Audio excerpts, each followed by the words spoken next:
Bonsoir à tous, on débute ce journal du Mercato à Monaco qui voit le retour de prêt de Keita Baldé après un an à l'Inter Milan. Mais le Sénégalais ne devrait pas rester en principauté. En effet, Arsenal serait intéressé par l'ancien Laziale et l'aurait supervisé lors de la CAN qui se joue actuellement en Égypte.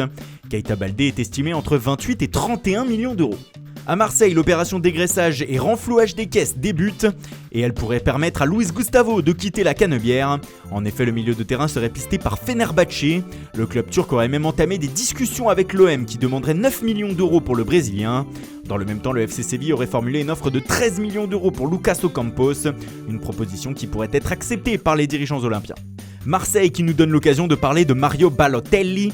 Désormais libre, l'Italien espère revenir en Serie A la saison prochaine. D'ailleurs, Parme lui aurait fait une proposition afin d'intégrer son effectif. Un salaire de 2 millions d'euros accompagné de divers bonus lui aurait été offert. Le maximum pour les Parmesans qui ne pourront pas aller plus haut. On passe à notre focus du jour sur le Real Madrid. Les merengues qui doivent dégraisser leur effectif pléthorique en ce début de mercato. Et ils sont bien partis pour le faire. En effet, plusieurs joueurs sont tout proches de rejoindre d'autres cieux. On pense dans un premier temps à Théo Hernandez qui va rallier le Milan AC en prépayant d'un an, assorti d'une option d'achat de 18 millions d'euros. Les Lombards voudraient aussi Dani Ceballos. Le milieu de terrain a fait l'objet d'une proposition de la part des Italiens. L'offre est un prêt payant de 2 ans assorti d'une option d'achat comprise entre 32 et 35 millions d'euros. L'attaquant Raúl de Tomás, prêté l'an passé, ne va pas rester à Madrid non plus.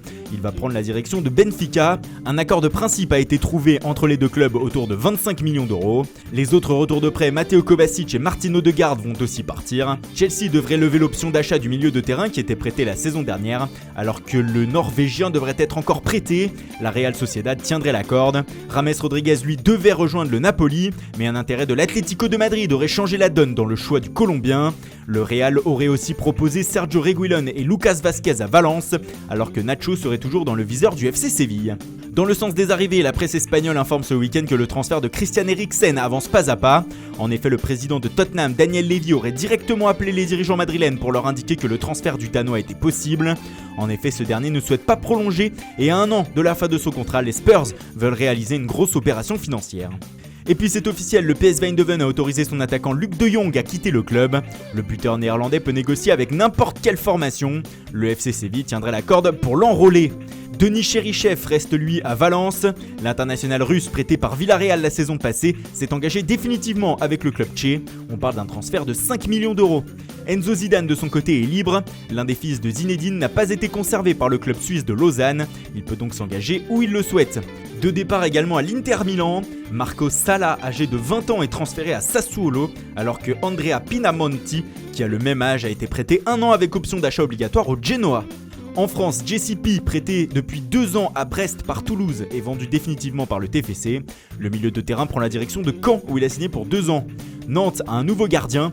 Alban Lafont s'est engagé avec les Canaries. Le Français est prêté 2 ans par la Fiorentina avec une option d'achat de 7 millions d'euros.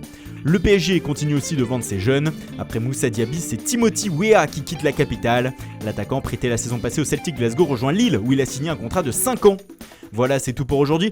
Bonne soirée à tous et rendez-vous dès demain matin pour de nouvelles informations sur le Mercato.